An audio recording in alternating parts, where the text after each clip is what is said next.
I want to highlight the Durant Family Fulfillment Group in today's episode. They are an organization that is a nonprofit. It's based in the United States, but most of their work is done in Guyana, South America.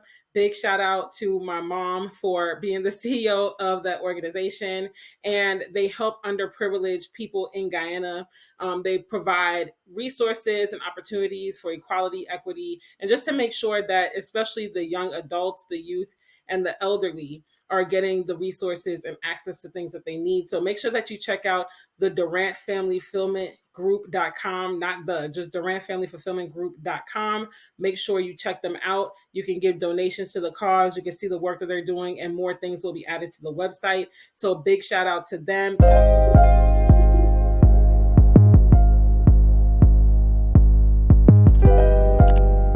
What's up, sisters, and welcome back to another podcast episode of For My Sisters with Delle. I am so glad to be back. I know it's been a little minute, y'all, and I'm going to get into that in a little bit before we dive into today's topic. But also, before we dive into today's topic, make sure you check out the description box down below if you're watching this on YouTube. Also, make sure that you check the show notes if you're listening to this on your favorite streaming platform of choice, because all the goodies are down there. If you are a Christian single woman and you're looking for community, you're looking to do things like travel with other Christian single women and, just have like a sisterhood, tap into Single and Saved in the City. Big things are coming next year, y'all. And actually, I don't want to reveal too much, but just know some changes are going to come, but big things are coming regardless. And so if you are not engaged or not married, you can participate in anything that Single and Saved in the City has. So make sure you visit our website, singleandsavedinthecity.com. Just type your email anywhere on the site and you'll get the newsletter to know like what's coming up, what's going on in our community. Also, if you have a skill set, maybe you have knowledge and expertise in a particular area, whether it's hosting Bible studies, whether it's being an expert on Pinterest or whatever the case may be, anything that you think can really aid the women in our community or edify them or just, really bless them and they'll enjoy, then send an email to singleandsavedinthecity@gmail.com, because I'm starting to open up the platform, which is something I've wanted to do for a while now, honestly, for other people to get the spotlight. I don't want it to always be me in front of the camera, me always hosting stuff and doing the talking and stuff. Like, for example, Jessie, who's part of our community, and she's also one of the sponsors here. Hey, girl. Hey, sis. She is doing her Women of the Bible stories for the next 3 months. Then we're going to assess and see if she still wants to do it. But once per month, she's going to do it on the Single and Saved in the City platform. That gives her a chance to shine, that gives her a chance to expand her reach, and that gives me the opportunity to create space for other people. And that's really my goal. So anything that you think, again, can edify, that the women will enjoy, then go ahead and send an email to singleandsavedinthecity@gmail.com. Also, make sure that you like this podcast. It helps it get out to more people, and it's free and easy for you to do and quick. And also make sure that you like this episode on YouTube. Give it a thumbs up, share it out with people, tag us on social media. Just use the hashtag For My Sisters, and I'll repost you on Instagram or Facebook or anything like that. And then, of course, if there's a particular topic you want me to talk about, then make sure that you email formysisterspodcast@gmail.com, because I definitely want to honor that. If you have an interesting topic or anything, I don't mind talking about it. Or if you just have a question and you want me to address it.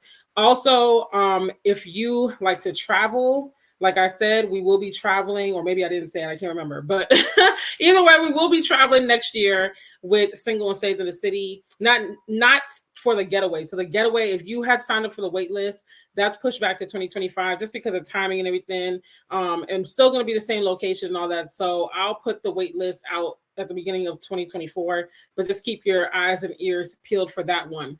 But before we dive into the topic as well, I have a special request of you guys. Okay, sisters, we need to rally around our sister KIMMIE Noel. She gave me permission to talk about this. She has a rare illness that she's battling with, and so I'm going to summarize the GoFundMe information, but I'll also link her GoFundMe down below.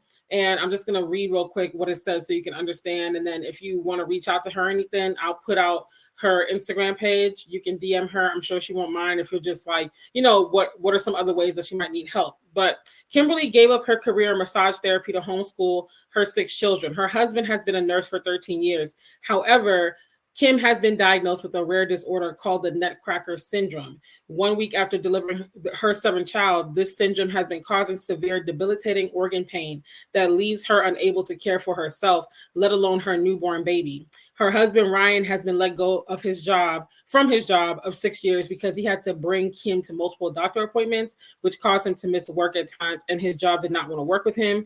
This caused them to lose their transportation, their housing, etc. So Kim now has to use a bedside commode and a walker and wheelchair to keep pain level down. Her and her husband and family have also had to relocate from Texas to Louisiana to be near family, but now they will have to relocate to Maryland in order for her treatment of the Nutcracker syndrome, due to the fact that medical professionals in their area have either no knowledge of this illness or very little knowledge about the disease. So all the monies from the GoFundMe will go towards housing, family vehicle, them getting a family vehicle, traveling, and medical expenses. So your money will be used for the right thing. She's a sweet, sweet lady. I met her on YouTube, I want to say like 2 years ago at this point, but she is so sweet.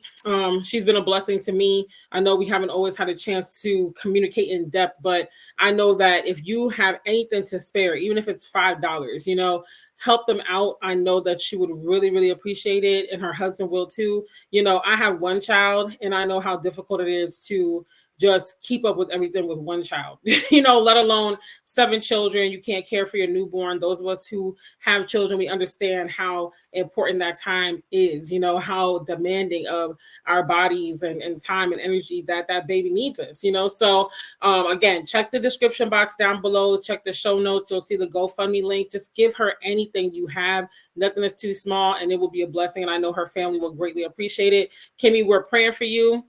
And again, if there's anything that you need, let me know, and I'll try to figure out how best I can help, and I'll put it out on my platforms as well.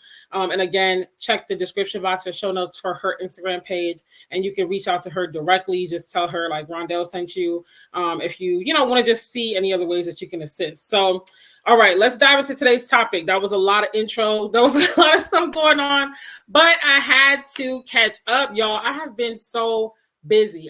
First of all, I'm sorry for not even keeping my promise of releasing new episodes every 2 weeks. Let's just laugh at the ambition behind that. And I have a bad habit of spreading myself too thin. And I had every intention of doing that when the year started. But, this year has been super busy. And I can say fourth quarter is definitely looking up. It's a lot of great things happening. I've had the honor of hosting the first out of town meetup for Single and Saved in the City. I hosted a DMV meetup on October 7th, which I believe was Columbus Day weekend. And we met up at Dave & Buster's and everything like that. So, you can check the Instagram page at Single Saved in the City.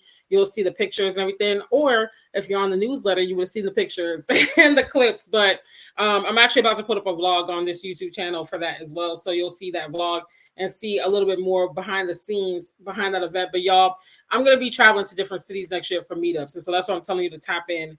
The goal so far is to keep going to the DMV, of course, revamp the Atlanta area, because Atlanta has been very interesting with hosting meetups. People can be kind of hot and cold down here. So I'm just trying to figure out how to go about it. But DMV showed up and showed out, as they should have, because I went back home for that one. I was like, don't let me down now. Don't let me down. Let's show them how we do it. So that turned out to be wonderful. I'm looking forward to future ones. I'll be back in the DMV in February, tentatively President's Day weekend.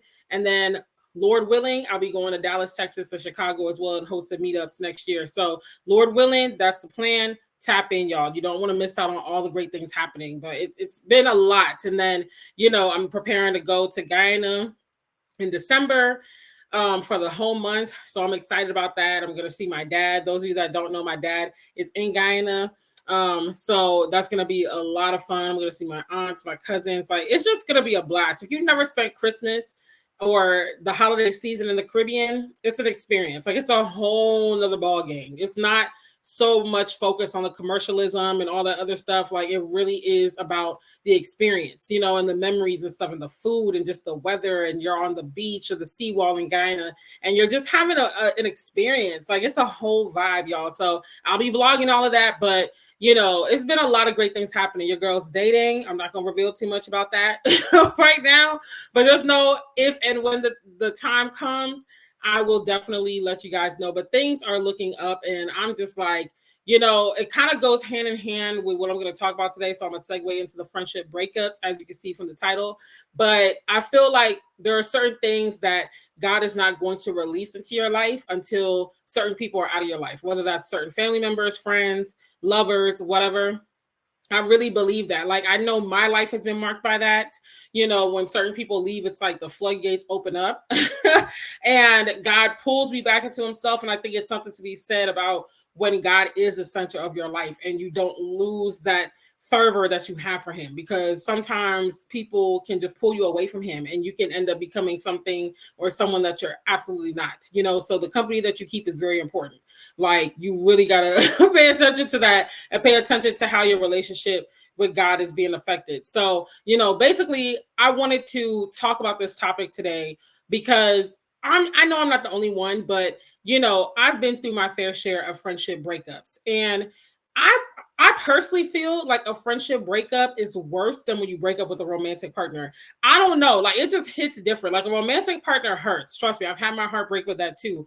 But it's something about when you and that close friend, not a friend that you might have talked to once every 3-4 months, 6 months, whatever, but I'm talking like a close friend. Like, this is someone that you were either best friends with or y'all just were in the same spaces a lot, doing a lot of things together. Your lives are intertwined. When that friendship ends, it is so disturbing and heartbreaking. You feel like you lost a part of yourself, like, for real. And so I just, I started reflecting on my friendship breakups and things. And I was like, you know what? There are some lessons that I've learned from them that I really want to share with you guys. I've had conversations recently with other friends who are going through the same thing or have gone through the same thing this year, last year, whatever, fairly recently. And we were just talking about, how it can hurt and the lessons they learned, the lessons I learned. And so this is not going to be a spill the tea podcast, because that's not what I'm here for. I'm not here to be like, oh, and this happened and blah, blah, blah. Like, it's not going to be none of that. And I'm also not here to, if you happen to be in the number of people that I don't talk to anymore, you happen to be one of the friends that I broke up with, quote unquote, I'm not here to shame you and make you feel bad or none of that. Honestly, like, in the words that Saweetie told Quavo when they broke up, and if you don't know who they are, don't even worry about it. But for those of you who get the reference, in the words of Saweetie, take care. Like, honestly, I hope your life is great. There's no ill will over here. We had a good run. We not running together anymore, but it's whatever, like, it is what it is. Life marches on. And so I just really want to share the lessons that I learned from the friendship breakups, because I think that in every hurtful situation and every heartbreak and every pain that we have, there's a lesson to be learned.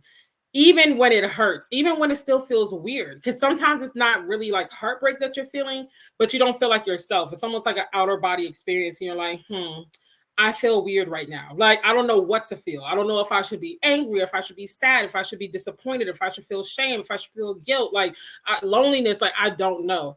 And so I pray that what I share, kind of let some light bulbs off in your head, or if you're going through that situation now, just know that you're not alone.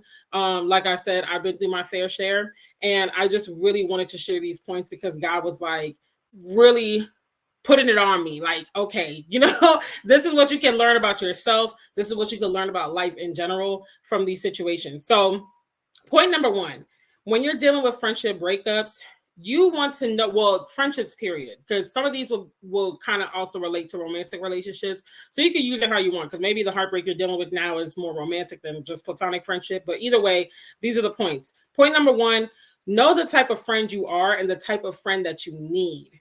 That's important. Know the type of friend that you are and the type of friend that you need. I think a lot of times we have this blanket idea that friendship has to dot these certain I's and cross these certain T's and check these certain boxes. Otherwise, it's not really a quote unquote friend. But everybody's needs are different. Just like a romantic relationship, there's no one way to skin a cat. Now, as believers, there are certain things that we just stand on as far as biblical truth, because God is the head of our lives. And so, if you're a confessing Christian, you're a confessing believer of God, then there are certain things that for you, yes, will be non-negotiable. But in the grander scheme, like just in the world in general, like, everybody has different needs. Everybody is wired differently. And so I think when we take that mentality and we apply it to our friendships, it can really help you, because one, when I know who I am, I'm able to establish the appropriate boundaries, the appropriate standards. I'm able to really recognize when someone could be a good friend to me and when someone might just more so be an assignment or just someone that is a co-laborer. We're supposed to come together, or someone that could be a friend but maybe not so close. Like I'm able to know what I need. Because not everything that glitters is gold. Not everything that feels great in the moment is exactly what you need for longevity, And then when you can pinpoint, like I said, who you are and the type of friend that you need, not only can you identify your boundaries better, but you can enforce them more often and more clearly and more directly. Like, you don't want people to be overstepping your boundaries and you don't even know that that's a boundary that they're overstepping. Like, I was listening to a podcast earlier today. Well, it's not really a podcast, even though he does have a podcast. It's a YouTube channel, but he does a podcast style.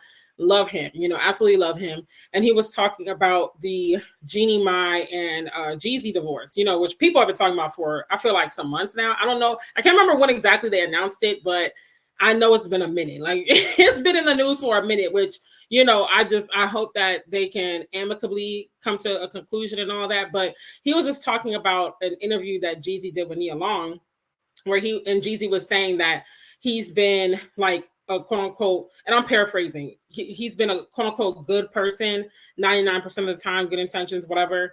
But people always do him wrong. Like, it was something to that effect.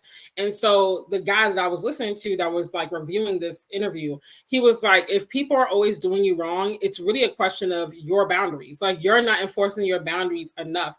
And I was like, that's deep, because it's very easy for us to point the finger and say, oh, they do me wrong. They do me wrong. I try to be loving. I try to walk in love. I try to do this. I try to do that. And them. But it's like, no, like, if this is a pattern, you're the common denominator. And that's a tough pill to swallow. That is a very tough pill to swallow. And so that's something that God reminded me of during this time when I was really just thinking about my own situation, some recent, some not so recent. And it's like, there's a pattern here. Why is that pattern there? And what can you do to change that? And I know for me, a big issue that I have when it comes to setting boundaries is not putting a marker in the sand, as far as like letting people know, okay, you're taking too much of my time and my energy at this point. Like, allowing people to basically come in my life and just over consume, take up more space than they honestly should, because I know I'm not capable of stewarding all that space that they're taking up. So it's like, I'm allowing the door to be wide open. I'm letting them come in and just consume. And because I'm the type that I don't let people know what I'm suffering with, whether it's minuscule or whether it's large. I'm very independent minded. I like to keep things private to myself. I suffer in silence a lot. So I'm feeling overwhelmed. I'm feeling like overconsumed. I'm feeling, in some cases, straight up suffocated, but I don't tell them anything. I'm acting like it's all good. And that's not fair to them, because they're showing up in a way that works for them and they're thinking it's cool. But in all actuality, I'm like, I just feel like it's a little demanding at this point. I feel like it's a little needy at this point. And that's how I'm perceiving it. It's not that it's necessarily what it is, but that's how I'm perceiving it, because I failed to put in the right boundaries and to communicate those boundaries. So I need to be aware of the type of friend I am. And that took a lot of self-reflection. I'm not the type of friend that honestly can kiki and hee and ha with someone all day, every day. And the reason why I came to that conclusion is because when I sit and think about my friendship breakups, every friend that I have broken up with in my entire life started off as a friend that we were two peas in a pod, thick as thieves, doing everything together, like white on rice. Okay. And it was cool. It was cool for a season. I enjoyed it. It's fun. It's like, okay, yeah, I got some. I know if no one else going to talk to me, I know they're going to talk to me. I know they're going to call me. I know they're going to text me. I know I can hit them up and we could go places and stuff like that. Like, I know that this person and I are going to be thick as thieves. But what ends up happening is, again, that effect, like I said, where it starts to overconsume, because now I'm starting to feel like, whoa, you're taking up a lot of space in my life. And it's interesting because the same guy I was listening to, he broke it down by attachment styles. So I had heard people talking about attachment styles for a while. And the other day, I was listening to another podcast, and it was two older women on the podcast talking about marriage and dating and what, you know, young single women should look for and how we should be prepping ourselves and all this kind of stuff. And they were putting us on game. Some of it was very difficult to hear. Some of it I straight up disagree with. But either way, one of them is a therapist, and she was talking about attachment styles. And she was like, go take your quiz, find out how you attach, because it would help bring clarity. So I was like, you know what, let me do it. So I went to attachmentstyles.com and I took it, and I have a slightly stronger leaning towards an avoidant attachment style, which can also be like a dismissive attachment style. So those people, like I said, generally tend to be very independent. That's me. Generally tend to not express what they're feeling when they're feeling it, and they can just carry the weight of the world on their shoulders internally and struggle in silence. But to the outside person, it looks like you don't care. It looks like you're dismissive. It looks like you don't care about their feelings or what's important to them. But in all actuality, they don't understand all that you're dealing with. So the original YouTuber I was watching that was reviewing Jeezy and Neil Long's interview, he's also an avoidant dismissive attachment style. And so he was giving an example of it, and I was like, yo, that is so me. He was like, say, and this is to better understand, so maybe you're someone who's more of an anxious attachment style, so you tend to pour more into a relationship, you tend to be more vulnerable and all giving and stuff like that. This can help you understand someone who's like me, who tends to be a little bit more avoidant, tends to come off very nonchalant, kind of like whatever, like, you know, like you can express a problem and it's like, okay, like life goes on type of deal. It's not that we don't care, but hopefully you're picking up what I'm putting down when I give this example. So the example he gave was like, say someone invites you to a birthday party, right? And in the moment, an avoidant, dismissive attachment style person is going to be like, yeah, that's great, let's do it. Boom, birthday party is lit, you know, but the birthday party is like 2 to 3 weeks away, right? And so within that 2 to 3 weeks, after you already told this person, yes, yeah, I'll go to your party, I'll show up with bells and whistles on and all this type of stuff, your life is taking a turn. And so as things change in your life, your mood changes. That's just human psyche. That's just how we are as people, you know? And so maybe your money's a little tight as the party date is approaching. Maybe you're dealing with stuff on the job that's stressing you out, health issues, family issues, you know, stuff with another friend or whatever, relationship breakup. It could be a myriad of things. And so naturally your mood is fluctuating and all this type of stuff. And so the day of the birthday party comes, and now because you've been dealing with all this stuff silently, because you're not telling anybody 9 times out of 10 as an avoidant, dismissive attachment style. Now you're like, I don't even feel like going to this party, but you don't want to disappoint the person. So you either end up, you know, finding an easy way out, like, oh, something else came up, or I got to do this or that, or you're honest with them. You're like, I just can't come anymore. Maybe you flat out tell them I don't feel like coming anymore, but now you beat yourself up because now they're disappointed. They feel like, oh, all this time I told you 2-3 weeks ago, you never said it was a problem. You never said blah, blah, blah. So now you're canceling at the last minute. You look like you don't care about my birthday. Like, what kind of friend are you? Whole time you've been fighting wars, battles, demons for the last 2 to 3 weeks. You're carrying the weight of the world on your shoulders, but you didn't tell anybody. And so now, because they're disappointed and you don't like to disappoint people, now you're beating yourself up. Now you're like, I'm a terrible person. What is wrong with me? I don't want to be friends with nobody. I'm a terrible person. Who will want to be friends with me? I need to isolate myself.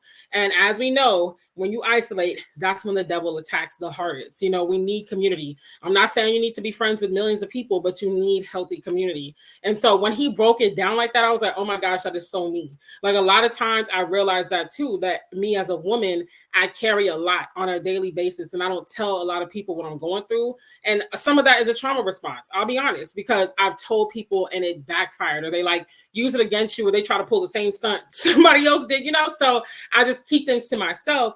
But then it's like you come off nonchalant and not caring to your friend when you really should be caring. So yeah, no, I know that was long. That was a long point, but know the type of friend you are and the type of friend that you need. Point number 2, just because you have a strong chemistry with someone, that doesn't mean that you're meant to be friends, y'all. So this goes back to what I said earlier. Maybe that person just meant to be a co-laborer with you. Maybe God's bringing you on each other's lives to help each other's ministries, help each other in business. Maybe one is more mature in the faith and they can kind of like be a mentor, or like a Paul and Timothy situation, you know, with one person, or Elijah and Elisha type situation, you know.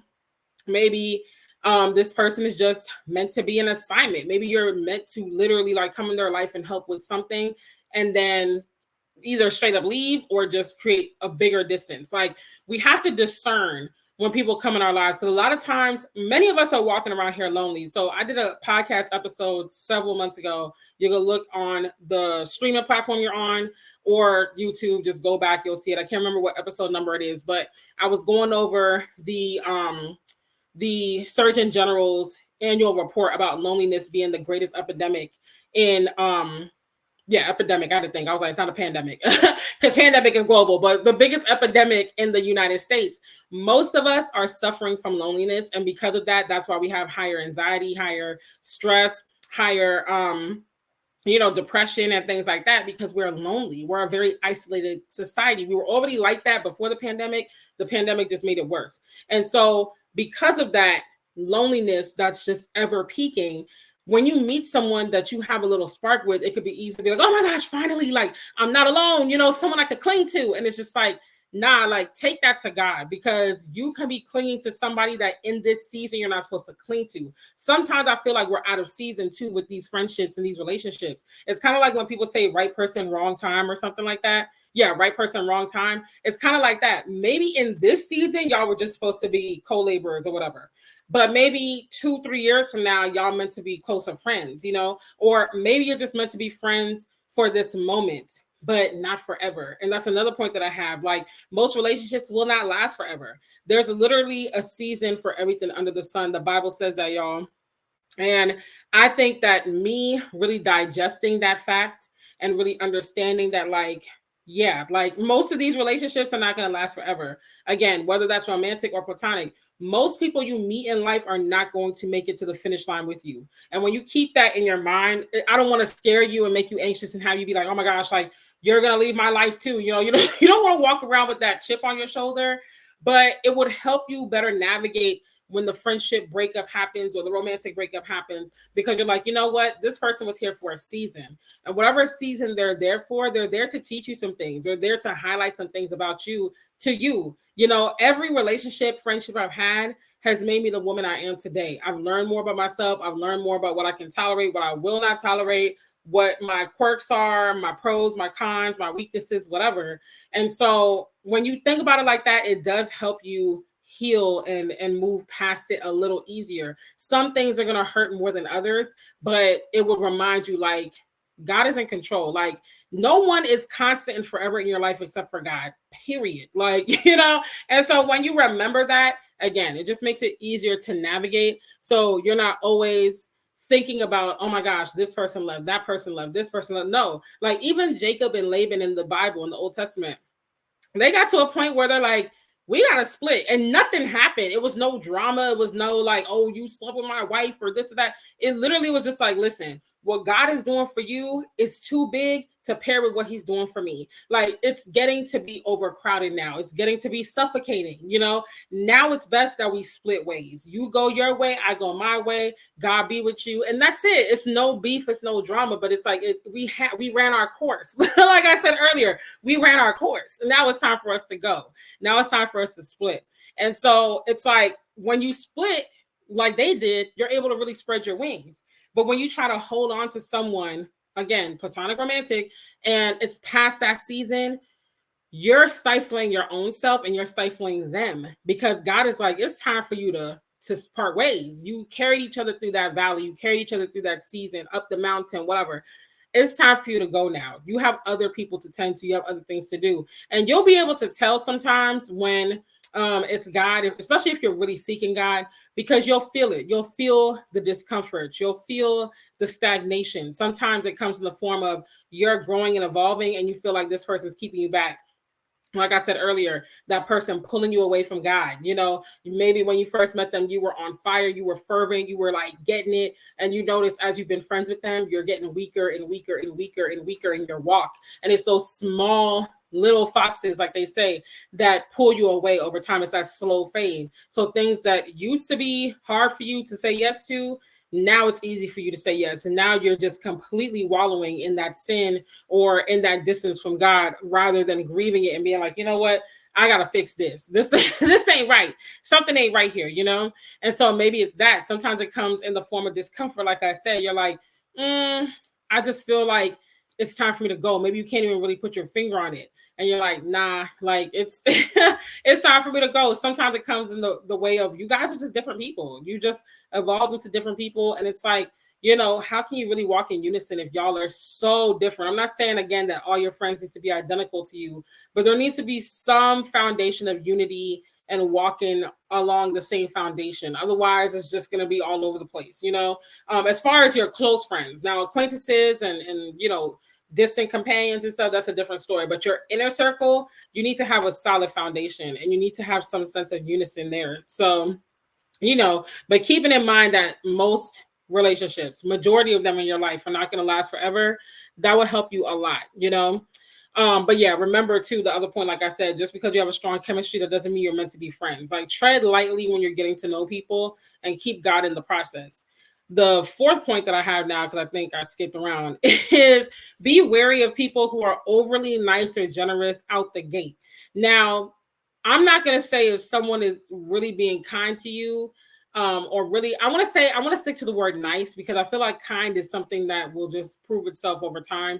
But nice is rooted in like a naivete, you know, and it usually comes off a little phony and disingenuous. So if you find that like you meet someone and out the gate, they just willing to do the most for you and stuff like that, I'm not going to say cut that person off, but I will say tread lightly, and I will say discern that situation, because the fact of the matter is most people are not going to be that nice when they just met you. You know what I'm saying? It's almost like they're trying to prove themselves to you, or like they're trying to buy your friendship. And I've been in situations like that before where that person literally, when we met, it's whatever. Like, oh, you need this, you need that, da, da, da. Or not even like what I need. It's just like a want. Like maybe, like I remember one person in particular, we were in the mall together. This is back when I was living in the DMV where I'm from. And we were in the mall together preparing for like a New Year's Eve thing. And this person was just shopping, just balling out on me. Like we're in Sephora and I'm like, oh, that's cute. Oh, you want it? I got it.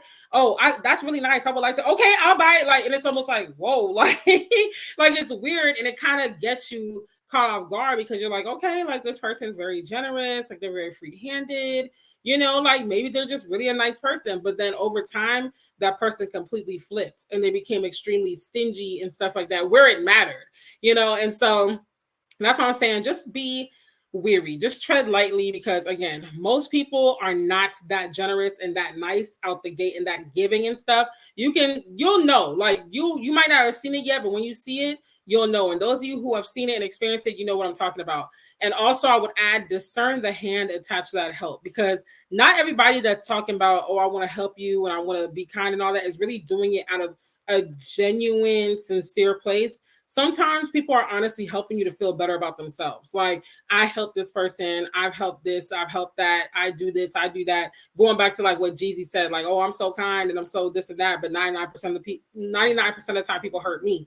Are they hurting you, or are you just poor at your boundaries? Like, are you just, you know, like you have to look at in the mirror. And so, you know, discern the hand attached to that help. And then sometimes too, people are treating you like an assignment in the wrong way. So I've heard people, this is very common, where they're like, oh, I have some things that I'm praying to God about and I want him to move in my favor. So, you know, I'm going to make sure I'm generous. I'm going to make sure that I'm tithing more. I'm going to make sure I'm doing this, that, as if God is like a genie that you can control. Like, God sees your heart. He knows you're doing that to get what you want from him. So you're not being genuine or sincere about that. Like, you're better off not doing it. You know, it's kind of like when you take communion and you know you need to reconcile with someone and you need to stop doing that sin that you keep sinning, but you're taking communion. Like, you're literally, it's almost like nailing Jesus, to the cross twice. Like, what are you doing? You know, like, you need to, like, stuff like that doesn't win you over with God. First of all, there's nothing we can do to win God over. Like, his grace, his mercy, the gift of salvation is all undeserving.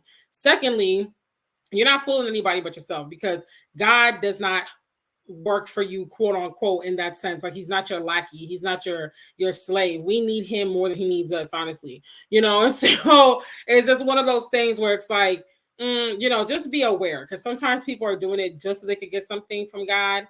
And when they happen to get that thing, that's going to stop. Or they're doing it to get in your good graces because maybe they like your personality. Maybe you walk in a room and, you know, people just gravitate towards you. Maybe you have resources or access that they want to be privy to. You know, it's a myriad of reasons why people do what they do.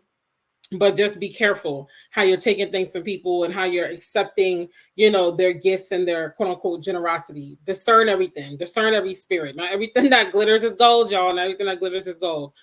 The next point, be mindful of how you meet people. So this is something that I've really experienced on both extremes. When you meet people in certain seasons of your life, you really need to discern if they will be able to handle you in another season, in another scenario. And so when I was in my 20s and I was making six figures and all that, a lot of people that met me in that season wanted to be around me because of what I had. I had the money, I had the house, I had the cars. I was able to travel whenever I wanted, wherever I wanted. Like, I was living a good life at the age of 25, 26, good. With a T at the end, your girl was good. And so a lot of people wanted to be around me because of what I had, because of, the fact that I just, I look good. It looked good to say like, oh, that's my friend and this and that. Like, people like to be attached to greatness, I get it. But when I decided to move back home to help my mom take care of my dad, because this is when my dad had almost passed away and there was a lot of health issues, like severe health issues, I gave up my house. I gave up one of the cars and the other one honestly got repossessed. Your girl was going through it. Your girl was going through it. All right. And there was just a lot of changes happening. And so that ritz and glitz lifestyle went away. 99% of them people were like, oh, I'm out of here. Like, people literally stopped answering their phone. Some people started just acting real funny. And then once I got pregnant with Christian, that was really the final nail in the coffin at that point. People were like, oh, like, I'm good, because also growing up in the DMV, it's a lot of pomp and circumstance. It's the nation's capital. A lot of people are doing great things there, really moving and shaking. And so people want to be able to say, oh, I got this going on, I got that going on. It's kind of like Atlanta in a way, but different industries and stuff and a different type of background behind it. But yeah, like, people were just like, oh, nah, like, I can't do this. Like, you're not who you used to be. And then on the other side of things, when I got pregnant with Christian, like I said, and, I went through the public assistance and the struggle and this and that, some of the struggles I'm still finding my way out of, but I can say God has been good these last few months. God has been good, It's just like some people clung to me in the depths of that despair, like where they're like, oh yeah, like, poor her, single mom, needs all the comfort, needs all the help. And it wasn't always a bad thing. Like, I enjoy the comfort, I enjoy the help, but then it's like when they see things start looking up for me, now it's like, oh, like, I don't know if I could relate anymore, or jealousy starts to seep in, or they feel like I owe them now because it's like, I was there for you for this, so that you owe me this much, or, it's just a lot. People are weird. People are weird, y'all. So you just need to make sure, in a nutshell, what I'm trying to say is that person can handle you in your ups and your downs. And again, this goes back to why a lot of people are not going to be in your life forever, because a lot of people can't handle your ups and your downs. And honestly, a lot of that is for divine reasons. God doesn't want you to place your all into somebody. He doesn't want anything to come before him. And honestly, I'm going to go to that point next. No friendship should come before God. So you got to think, like, am I prioritizing my time with God? Am I making this friend my everything? Like, as I get older, I'm understanding the importance of having a variety of friends in different ways. Some that are closer, some that are further away, understanding what season you're in. Maybe you're in the season of acquaintances and not having a bunch of close friends. Maybe you're in the season of building up your inner circle again, whatever it is, but understanding those seasons and understanding what you need. For me personally, I find I do better when I have more like distance in my friendships, where I could tap in, tap out. We don't have to talk every day. I don't have to see you all the time. Like, I could talk to you like once, twice a week. I might make time once a month to hang with you. Like, that's my sweet spot. That's my sweet spot. I feel like all of my close friends that I have, honestly, in this stage of my life, have already been set. I don't think that I've met everybody that I'm ever supposed to meet in my life. I feel like in a later season, God would, bring closer friendships in and stuff, especially as I serve more and more in my church and things like that. But for right now, right here, right now, today, I think that's what it is for me. Like, let me talk to you a couple times throughout the week, see you maybe once, maybe twice a month tops, and just focusing on purpose and everything else that I got to do, motherhood and all this type of stuff, because it's just a bit much. And I feel like we've gotten to a point, which I saw a post about this on Facebook, I want to say the other day, where it was like, we have to talk more about how we make how we make our friendships almost mirror a marriage, like where you expect all these things from your friend. You expect them to be your everything. You expect them to, notice every accomplishment, celebrate every nook and cranny, be your all in all, like show up every single time, talk to you every day, know how you're feeling, know how to show up, not make these mistakes and this and that, the third. And it's just a lot. One, that person said it undermines the institution of marriage, which I agree. And two, like I said, God doesn't want that. God doesn't want you to see someone as your everything. That's idolizing that person. Like, God should be your everything. God should be the first person, the middle, the last, you're all in all, everything for you. Like, you need something, you go to him. You have a question about something, you go to him. You're feeling sad, you go to him. He should be your first base. Then after that, it's nothing wrong with having a community around you. But I think we have to kind of monitor how we just really cling to friends. And it could be a lot. It could be a lot, especially with the different attachment styles and personalities and stuff. That's how misunderstandings happen that don't need to happen. That's how people start to feel suffocated when they don't need to be feeling suffocated. And that's how, people can really set themselves up for disappointment. Like, you're just walking into disappointment at that point, because humans are going to let you down every time, And so it's like, are you looking for this friend to fill voids that only God can fill in your life? Because if you are, you really need to check yourself, and you need to repent, and you need to like seek God a little bit more, because you're placing this person on a pedestal that they should never have been on, period. Like, and I'm guilty of that, where I expect this person, my partner, a friend, whatever, to like be this everything. And it's like, nah, like, they can't be everything. Now, again, some things a partner should be fulfilling if you're a woman of God. Some things a friend, when you know yourself and you know what you need, should be fulfilling. But you can't expect everything from one person. It's just too much for one person to bear. And people can feel when you're expecting too much. And it becomes very nerve-wracking, and it increases anxiety. I've been in those situations where it's like, I feel like, okay, especially when it's almost like a tit for tat thing. So like, let's say, again, bringing up the birthday example again, let's say that friend gives you a gift for your birthday that costs $100. You feel, and before your birthday came up, they might have, paid for a couple of dinners, maybe pay to get your hair done or do your hair themselves or whatever. Like, they did some gestures that people will say like, okay, that's kind of a grandish gesture for a friend to do. Now you feel like when their birthday comes up, you got to like match or surpass that, because if you don't, then again, you're disappointing them. And then it's kind of like, like I'm not a good friend, and all this type of stuff. And maybe you don't have it to give like that, but then it's kind of like, oh, well, you didn't do as much for me or whatever. And they might bring it up in a joke, but like my parents always told me growing up, pay attention to what people say in jokes. A lot of truth comes out in jokes. Like, you're adding a laugh at the end of it, or a laughing emoji or LOL, but you meant that. Like, you meant that. Like, you're just trying to put it in a way that's a little lighter. And of course, when people are angry, pay attention to what they say, because that's from the depths of their soul, when they're angry and they say something. But yeah, it's a lot. And so people can feel like when the bar is just ever increasing, or like when you have these expectations that they can't meet. Sometimes I just can't meet it. So I'm not your girl for that. I can't do it, sis. I just can't do it. You're looking for me to do something I cannot do. And then because of how I said I'm like an avoidant attachment style, that pushes me away. Like, that makes me like, oh gosh, like I gotta get some space here. Like, it's just it's too much. So it's like, we gotta know, like, okay, one, let's stop putting this pressure on these friends. Let's stop doing the most when it comes to our friendships, and know what you need, know who you are, know what you want.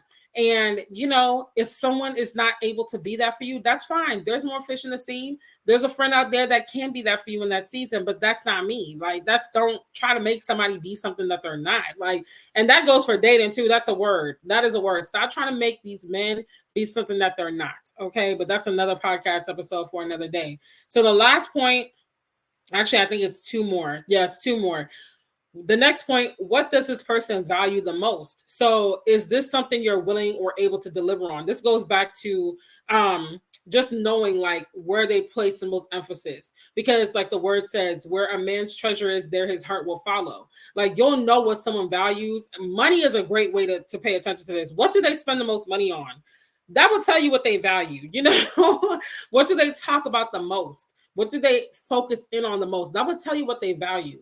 And so for me, for instance, I'm not a very materialistic person. Like even when it comes to gifts and stuff. Now, don't get me wrong. Now, if you listen to this, don't be like, oh shoot, I ain't gotta get her no gift. Like, no, wait a minute now, slow down. But still get me something now. Cash App, Venmo, Zelle, help us out. But seriously though, like I'm more of a practical gift person. So, for example, one year when I had my first vehicle that I bought. I was so proud of myself. I bought it my sophomore year of college, going into junior year. But I had a Toyota Highlander, 2002 Toyota Highlander. Bought it with my refund checks from college because your girl had them scholarships on deck. You feel me? Like I was getting paid to go to college after my freshman year. They were paying me to go. But needless to say, bought the car and it was getting to the point where the tires need to be changed. They weren't terrible to where like you can't drive it anymore. They weren't completely bald or anything, but it was like, it's better to do it now than to wait. Because growing up in the DMV, winters were kind of hit or miss. It's like, you might get snow, you might not. You're definitely going to get some frost, a little bit of ice, but you're not necessarily going to always have a snowstorm or a blizzard. But it's like, you want to make sure your tires are good up there, especially, And so my sister surprised me. And she went to Sam's Club and got me 4 new tires, like the good tires too, y'all, the good ones. And I was so beside myself. I was like, oh my gosh, thank you so much. Like gifts like that to me go a long way. Like help me out in a way that keeps giving, like changing my tires took a major, major burden off my shoulders. And it helped me so much. Even something as small as the other day, like a couple months ago, I came home and my sister had my favorite bath soap and like something else that I needed, like 2 or 3 other toiletries on the step waiting for me. And I was so excited. I was like, oh my gosh, she got me what I needed. Because to me, it says you're paying attention and you're anticipating my needs. And you're like, you know what? She's running low on this bath soap. Let me go ahead and hook her up so she don't have to worry about it. Like that's the type of gifts that I like, or if I've been saying for a while, like something in my house needs to be fixed, you either come and fix it if you're handy like that, or you hire someone to do it. Like stuff like that means the world to me. Not saying I don't enjoy a nice piece of jewelry or a nice bag or whatever, but I'd rather you invest in me in a way that actually really like sets me up for success, like buy my LLC, like do stuff like that. If you're going to take $150 and buy me a purse, give me another LLC from one of these businesses, like that business ideas that I have, like something like that, help me with marketing or something like, that's how I am. And so I'm not very materialistic, but like I said, we all know someone who's very materialistic. Maybe you are that person that's very materialistic, which I mean, if that's you, hey, whatever, if you like it, I love it. But for me, I can't have close friends like that because I'm going to fail every time. I'm gonna fail every time because you're gonna be like, why did you get me this? Like, I don't want that, and let me not say I'm gonna fail every time. I'll listen to what you say. I am a good listener and I do remember what people say, but it's gonna feel like a strain because it's gonna be like, I gotta go out of my way because all the people that were my close friends that were materialistic, they had expensive taste, honey. I'm like, hold on now, that's out of my budget. Like, you talking about you want what? That's when I do the like the gift with Homer Simpson where he's going into the bushes. So that's me. I'm like, I'm vanishing, like, and not right now, sis ain't got it like that right now. Like in a couple years, perhaps, but I'm like, it's just a lot. Cause then I start to, again, go in my mind. I'm like, oh, I'm a bad friend. I can't get them this gift that they really want, and this and that. And it's team too much. And so what does this person value the most? And whatever that is, can you deliver on it? And are you willing to deliver on it? Maybe you can, and you're like, I ain't buying you no Louis Vuitton purse, friend or not. Like, and at the end of the day, it's your money. Like, you work for it. So, and God graced you to work for it. So, hey, just know what you're willing to do and what you're not willing to do, period. And don't let anybody make you feel bad for that. Because again, like I said, sorry, y'all, this curl was bothering me. Like I said, there's no one way to do a friendship. On a side note, every time I have my curls out like this, people be like, oops, she got the true telling hairstyle out tonight. Like, apparently when the curls are out, Rondelle got something to say. So let me know if that's the truth. If you're an OG on the channel or the podcast or whatever, let me know if that's the truth. But yeah, so don't let anybody make you feel bad if you're like, I'm not willing to do that. Like, that's fine.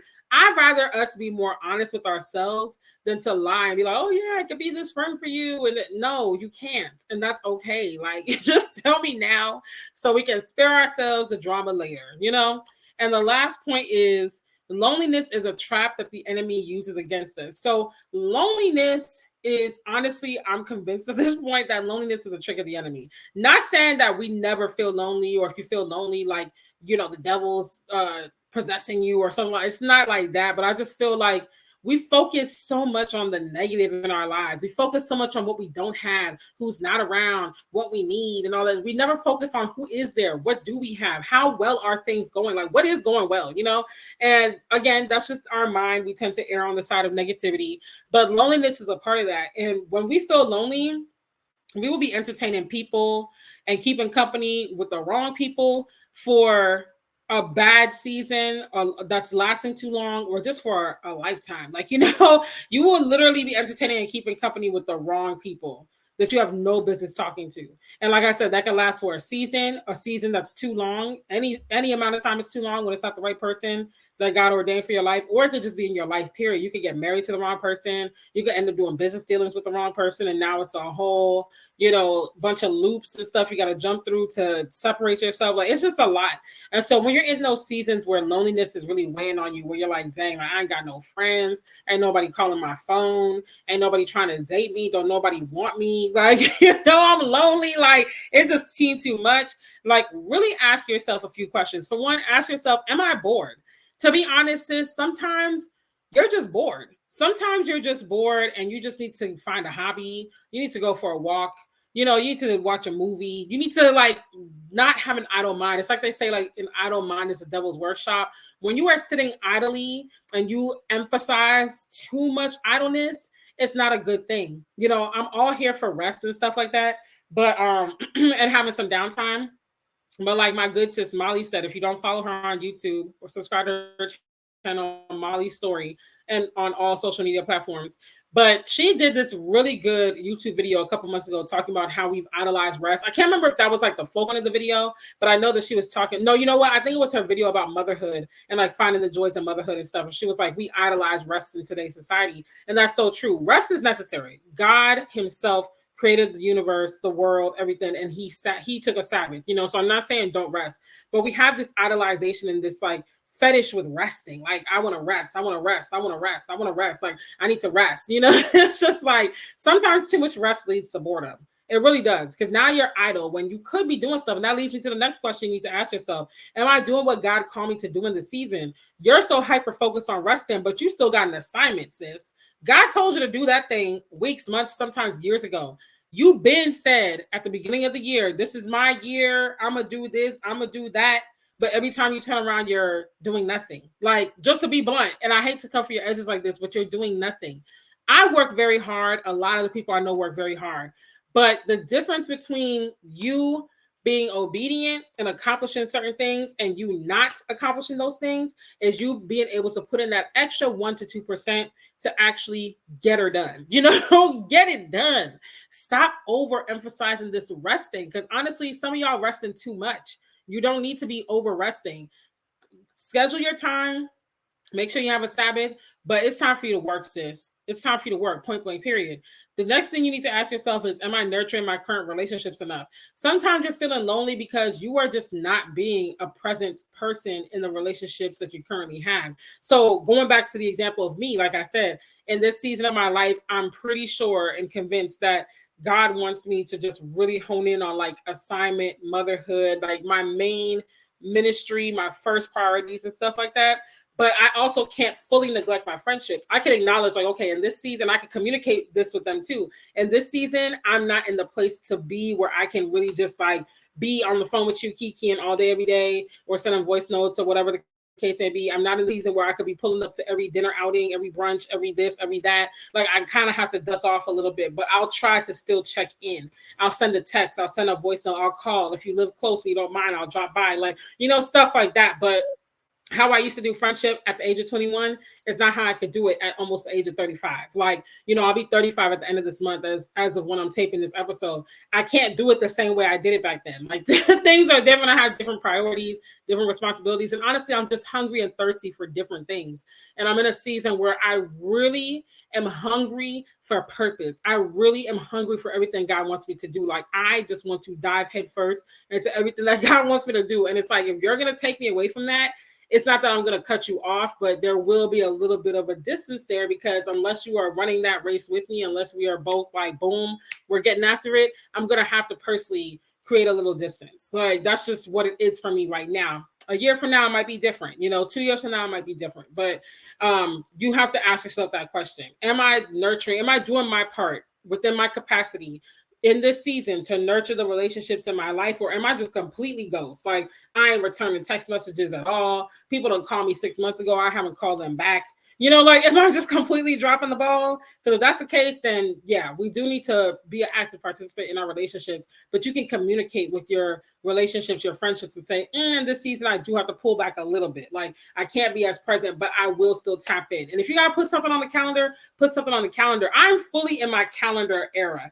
Everything that I have to do on a day-to-day basis that matters is on my phone calendar. Like, I'm that chick now. Like, I'm that woman where it's like, okay, speech therapy for Christian, go here, go there, call this person, do that. Like, I have to put it down, because if I don't, I'll forget. And I feel terrible. Like, I'm my own worst enemy, y'all. Like, I beat myself up more than anybody ever could, honestly. So that's something that God is working on me with, and I've improved, but I still got to be careful with that. But yeah, so anytime you're feeling lonely, ask yourself those questions. Am I bored? Do you need to get a hobby? Do you need to like occupy your time? Am I doing what God called me to do in this season? Are you over resting? Are you doing too much on the resting and the quote unquote soft life? And I want to live my soft life too, sis, but there's work to be done. You got to keep your hands on the plow. It's like the word says, the harvest is plenty and the laborers are few. Like, come on now, we need you in the field. There's a harvest. We need you in the field, even though that sounds terrible. Let me rephrase that. We need you working. We don't need you in the field, but we need you working, So ask yourself that. Am I working? Am I doing what God told me to do? Or am I just more satisfied and more preoccupied with my pleasures and my desires right now? Because when God's calling you to do something, it's not going to be easy. And it's going to take a little bit more out of you. But here's the thing. He's going to be right there with you. And he wants you to lean on him. That's why it's going to feel harder. That's why it's going to be like, oh my gosh, this is taking so much out of me. Because he wants you to seek him more. Like, God, I need your help. Like, I need you to come in. I need you to do this. I need you to do that, So those are my points for what I've learned about myself in friendship breakups. Again, I'll just run through them again. Know the type of friend you are and the type of friend that you need. Just because you have a strong chemistry with someone, that doesn't mean you're meant to be friends or close friends. Be wary of people who are overly nice or generous out the gate, like you just met them 10 minutes ago and they're doing the most. Be wary. Most relationships will not last forever. There's a season for everything under the sun. Be mindful of how you meet people. Are you meeting them in a valley moment or in a mountaintop moment? Can they handle the reverse season? That's going to take prayer and discernment. What does this person value the most? Where does their treasure lie? What do they tend to meditate on the most? Can you deliver on that? Are you able and willing to deliver on that? Loneliness is a trap that the enemy uses against us because he wants you to get into a snare through a season of loneliness. Pay attention to that, y'all. And ask yourself, am I bored? Am I doing what God called me to do in this season? Am I nurturing my relationships enough when you start to feel lonely? And last point, no friendship should ever come before God. God is the only one that should ever be your all in all, that you should ever have the highest expectations of, because he wants you to do that. He's your father. He wants you to lean on him completely. No other friendship should come into your life and you just place your all into them. Like, that's not healthy. And you need to check yourself if you find that that's happening. So that's it for this episode, y'all.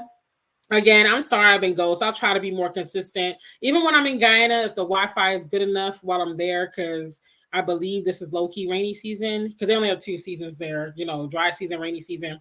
But I'll try, if it doesn't mess up the Wi-Fi, I'll try to like tape podcast episodes and all that good stuff. But make sure you hit the like button, share, leave a comment down below. What have friendship breakups taught you? Are you going through a friendship breakup right now? Have you just gone through it? Do you find it to also be more heartbreaking than a romantic relationship? Like, let me know in the comments, y'all. I will see you on the next episode. Make sure you check the description box and the show notes. And most importantly, make sure you check out that GoFundMe for KIMMIE Noel. Again, sis, we are praying for you. I love you. Keep me posted. And if there's anything that I could personally do, then let me know, because I will do the best that I can personally do. But y'all go support and help her and her family out. So love y'all. I will see you on the next episode. Bye. Thank you for tuning into this week's episode of For My Sisters with Delle podcast. Don't forget to keep the conversation going and use the hashtag #ForMySistersPod on social media so I can see you and show you some love. If there are any topics you'd like me to discuss on the podcast, be sure to email formysisterspodcast@gmail.com. I'll see you on the next episode. Love you. Bye.